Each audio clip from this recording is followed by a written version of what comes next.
Xbox, Windows, and earnings, it has been one of the busiest weeks in Microsoft's history.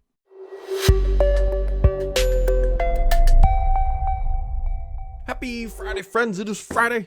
It's got to be a good time, good mood, good times, whatever. Hopefully you had a wonderful week. It was a busy week, my friends. In the world of Microsoft, this has been one of the busier weeks in recent history that I can really remember, because you had court rulings, you had earnings, you had the end of Windows 10, the end of some peripheral. There's just a lot to talk about.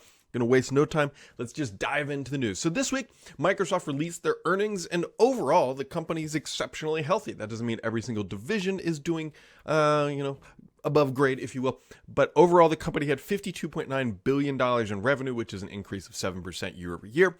And net income, which is the amount of dollar dues they shove into the bank account, is $18.3 billion. A couple quick highlights. Microsoft 365 consumer subscribers now sit at 65.4 million. Windows OEM revenue fell off a cliff and dropped 28%. Device revenue, which is primarily Surface, decreased 30%. Xbox content and services revenue increased 3%. So the big outlier there are things like this guy, this Surface Book, the Windows devices.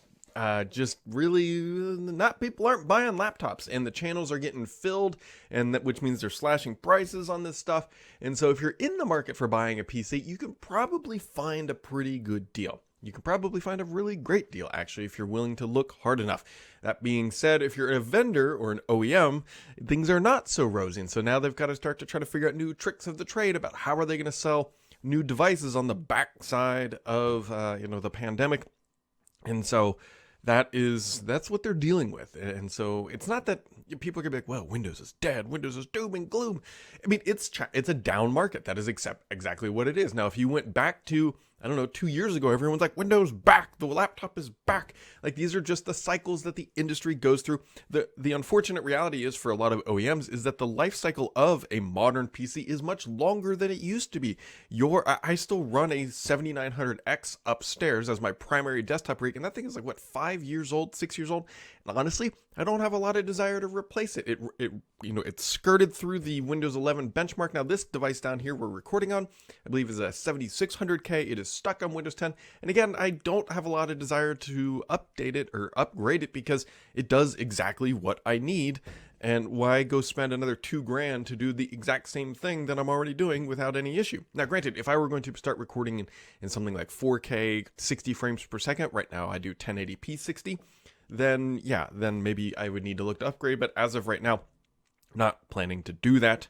And I think that just sort of, encapsulates what the issue is with the PC world. One of the more interesting moves that Microsoft announced this week, Microsoft is moving all of their hardware peripherals under the Surface brand, and at that same time, they're killing a lot of hardware. Now, Microsoft makes a ton, or I should say used to make a ton of different like keyboard and mice and webcams and all that stuff under this Microsoft brand, and that's all going away. They're going to stop doing that. Now, Microsoft has made a lot of stuff over the year, a lot of ergonomic keyboards, a lot of different mice. The Arc Touch mouse is one of my favorite travel mice to ever exist. That's the one that folds flat and then it can arc up. It's great. It's a great thing to toss into your bag. But a lot of that is going away. Now, they're not killing every single peripheral, but they're killing off, it looks like, that Microsoft line of hardware.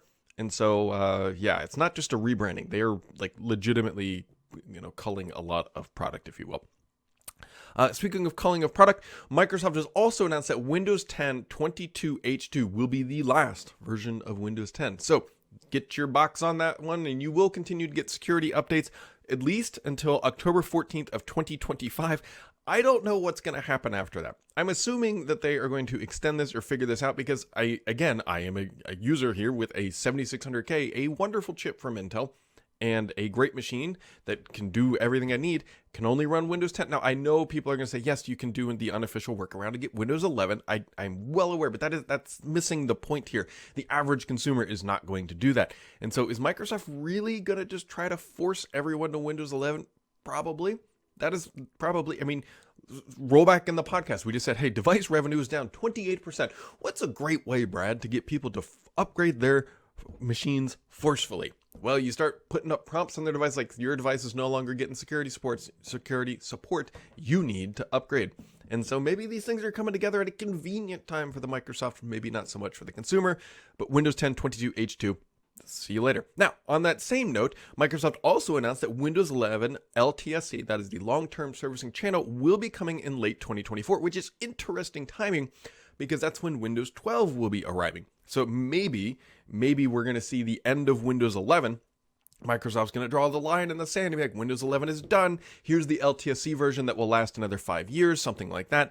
And so then they're going to be pushing I can't imagine they're going to change any requirements. Maybe they try to push people in Windows 10 to Windows 11 LTSC. I don't think so, because LTSC is it is designed for enterprise and designed for offline, mostly environments.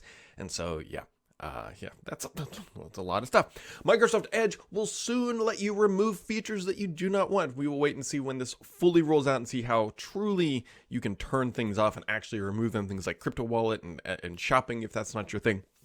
So at least Microsoft is not being completely brain dead and understanding that people actually want just a basic browser. That's all we would. Let us be in control. Microsoft also announced this week, ahead of build, mind you, that all Microsoft 365 apps will begin to use the cloud.microsoft domain. So that's a shift. I'm guessing this is going to impact some people somehow who have like hard-coded things or something like that. But either way, Microsoft has announced they're going to begin that migration, or they're in the process of doing that migration. So look for all of your apps to start going to cloud.microsoft/whatever. And then so finally on the tech news side, Microsoft is announcing that the Microsoft Loop app is now testing on iOS and Android for personal accounts. I do have it on my personal phone. Like I use Loop on my mobile device. And so, it works. It works. Granted, right now, not everybody can get it. On the iOS specifically, you have to be in the, what is it called? The hockey app, or that's what it used to be, Test Flight. And so it's not generally available, but if you find the link from Microsoft and there's enough openings, because it is a limited pool, then you can download it, which I do believe it is actually all filled up.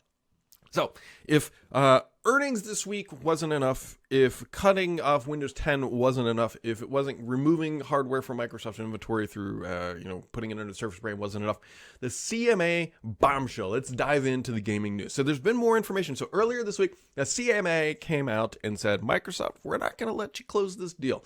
Our concerns, and I'm in a nutshell here, primarily revolve around the game streaming market, cloud gaming, and that it's still evolving and it's too early and that you're going to be a dominant player. And that was the deal. It was not Call of Duty.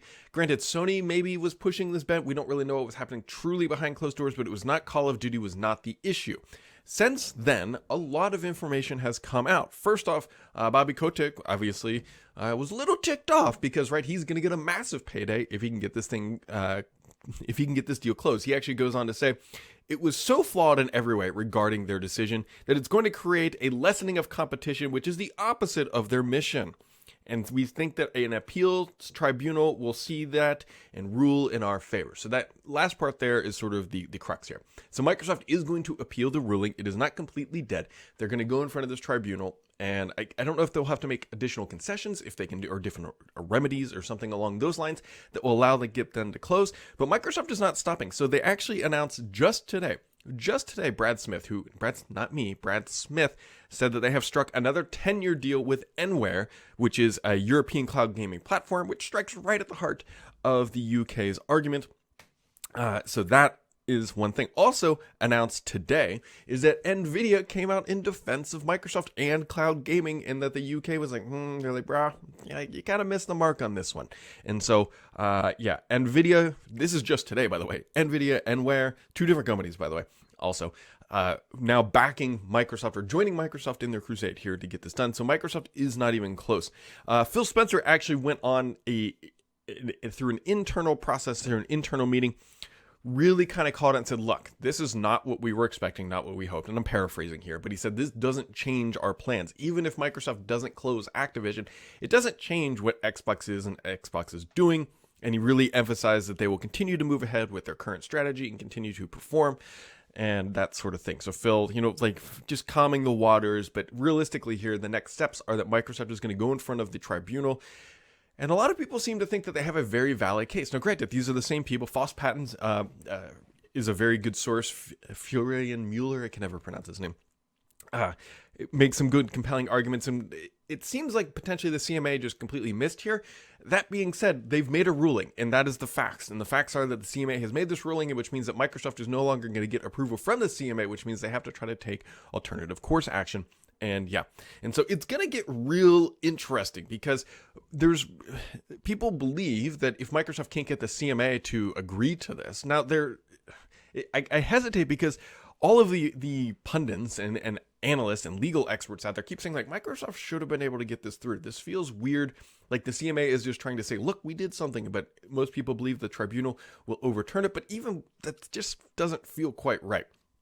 But the deal is not dead by any means.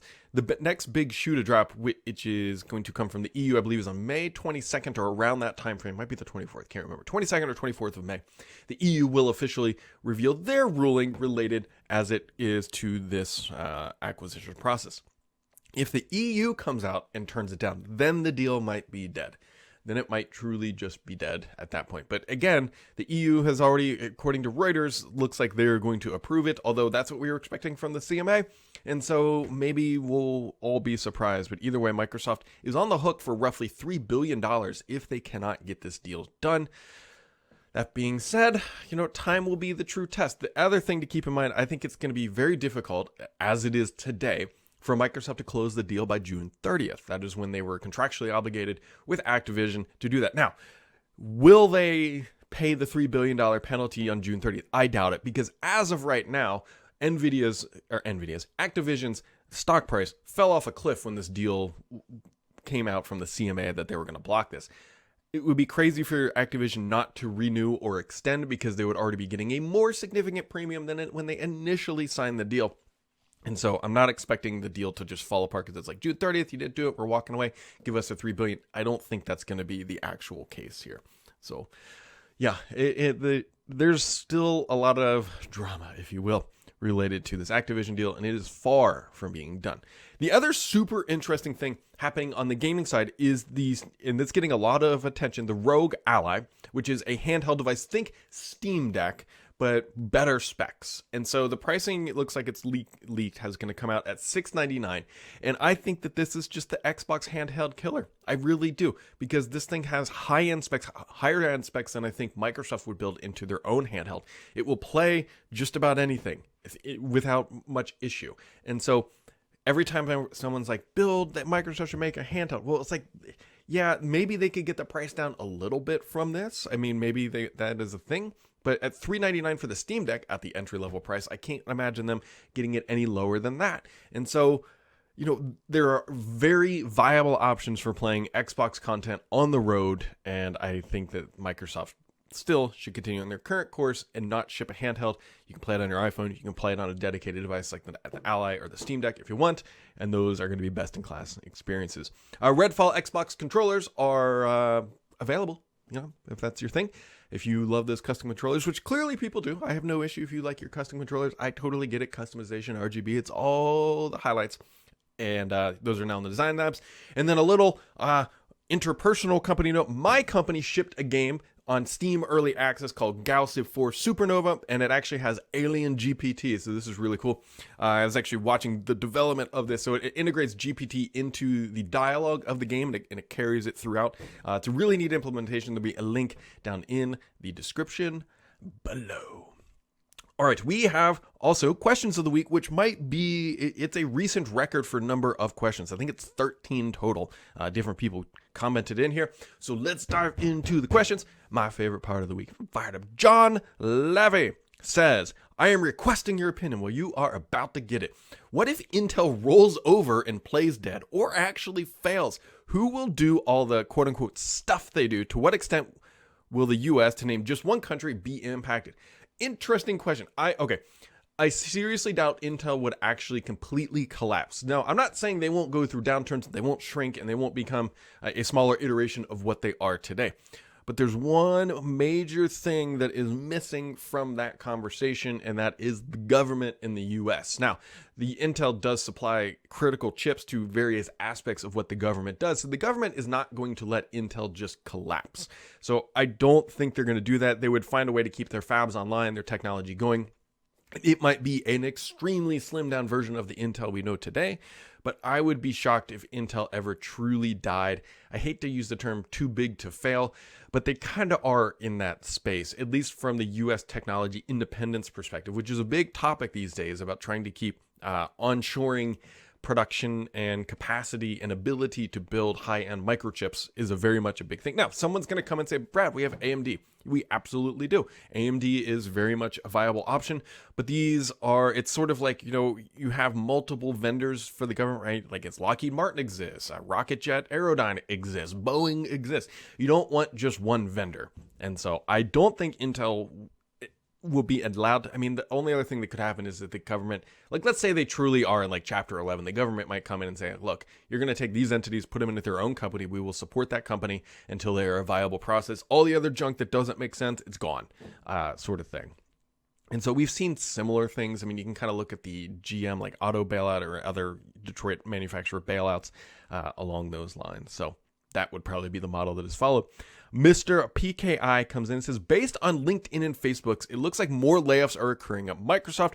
Have you heard anything new in the area? Well, somebody sent me a tip. It looks like maybe potentially in the IoT segment, there might be some more layoffs happening there on the security side. But it does look like Microsoft is continuing to uphold their promise that they're continuing to do their rounds of layoffs that they announced earlier this year. Joe says, thank you for the awesome comment. Thank you for the awesome comment, Joe. Do you think Microsoft can still make concessions to address the CMA's concerns to change their ruling? And if so, what concessions do you think they will need to make? So there's been some hilarious speculation along this front about what Microsoft can do in front of the tribune to actually get this deal closed. And some of them, I am not even joking, are saying, look, they just raised the price of Game Pass so that a competitor can come in to the UK market and be able to sufficiently compete against Microsoft, because Microsoft, I think most people would agree, has a really tremendous value in Game Pass right now about the content that you can get that makes it very, very hard for new entrants to compete. So one of the competing theories is like, look, make them raise the price, and then other companies will at least stand a chance to have some margin in that arena. I do think that Microsoft can continue to make these concessions, although it would have been much easier. And I'm not quite sure, maybe I missed it, but why the CMA doesn't explicitly come out and say what Microsoft could do.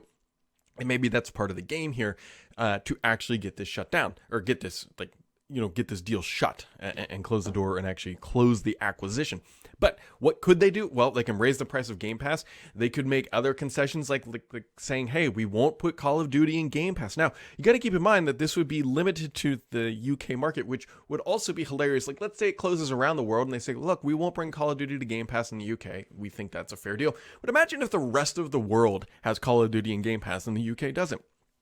I don't know. We'll find out. Microsoft is appealing the ruling. I don't have a great timeline on that yet, but everyone, the speculation or belief right now is that it's not going to be quick, right? Nothing in the court process is quick. So, Steichen82 says, with the Xbox Series X, we get 4K gaming. What about the apps? Do we get 4K content like Amazon Prime? I believe that's more...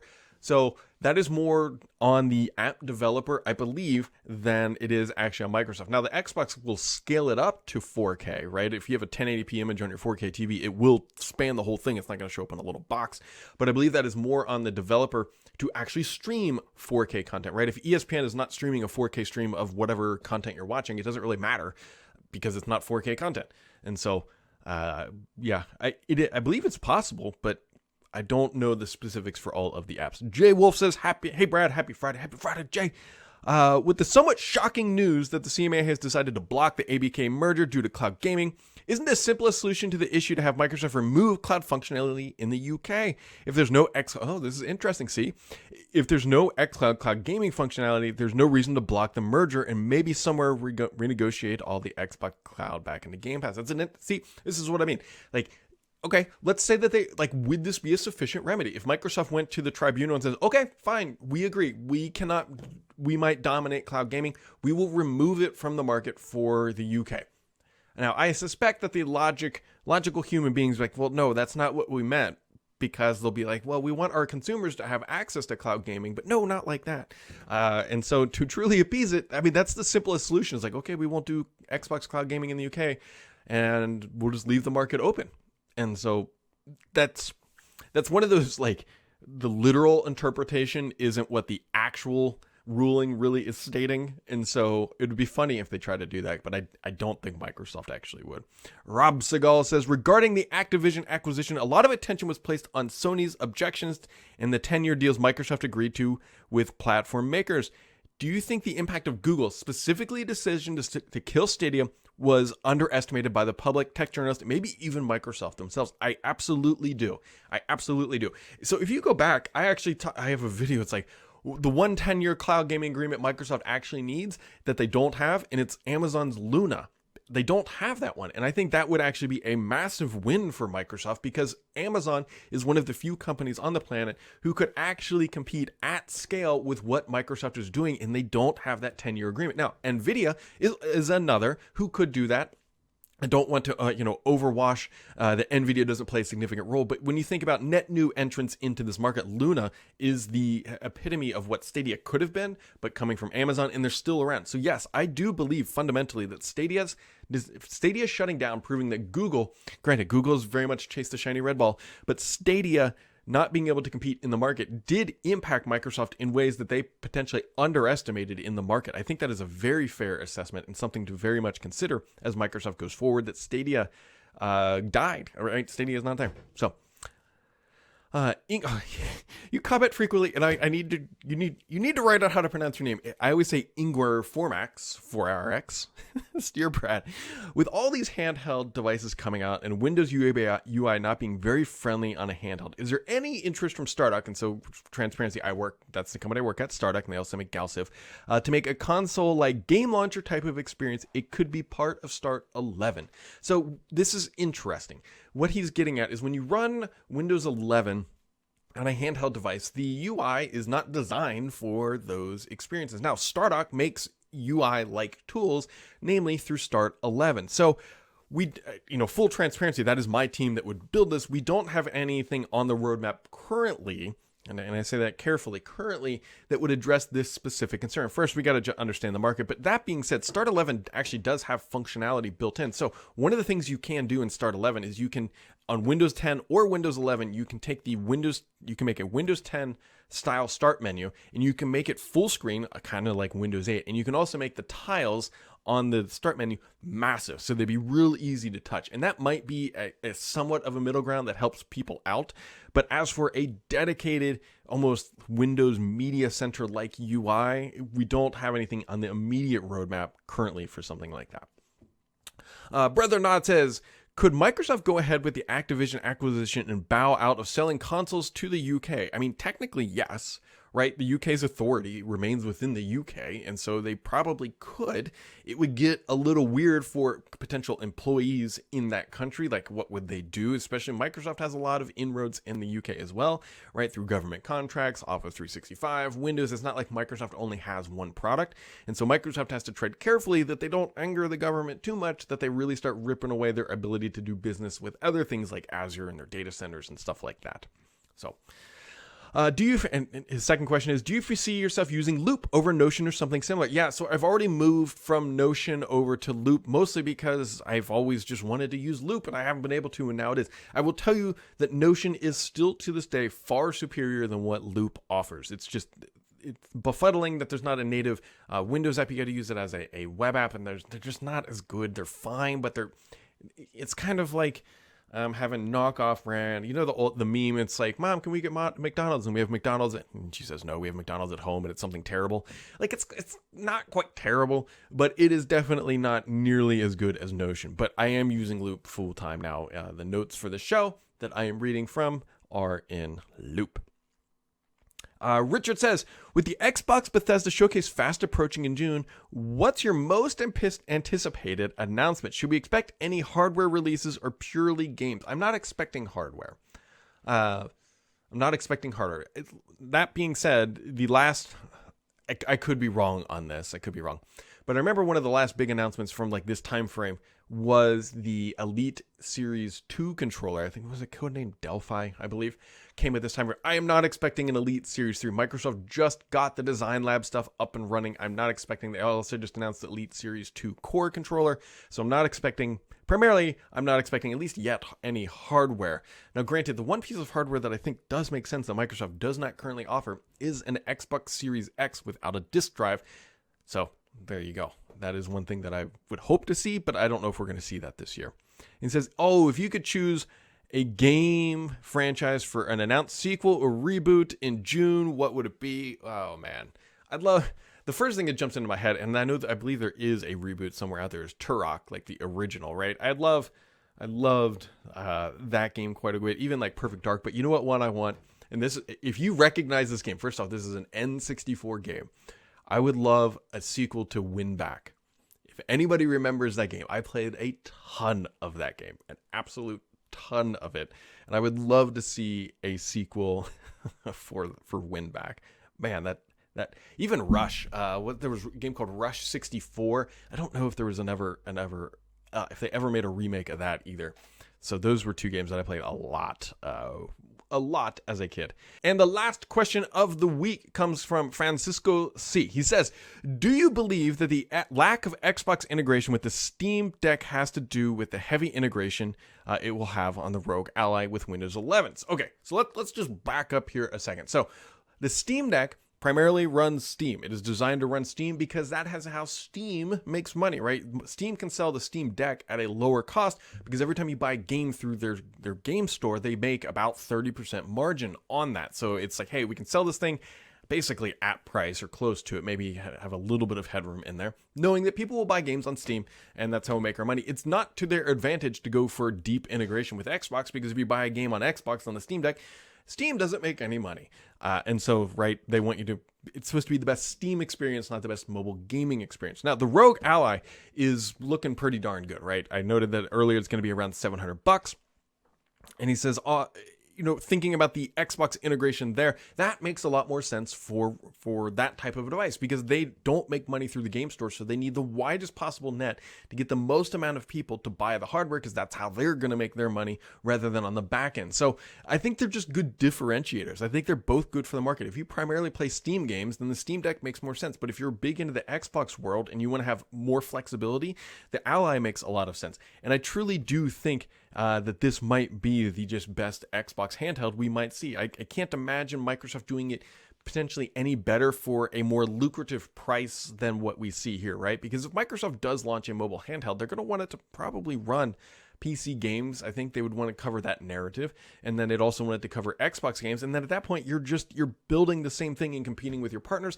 Let them take the risk and build the hardware, and you guys, meaning Xbox, continue to deliver the content and services, which I will remind you, yet again, that is how Microsoft wants to be judged on their revenue, not on their number of consoles sold. So there you go, my friends. Like I said, there was a lot this week. There really was. It was a busy week.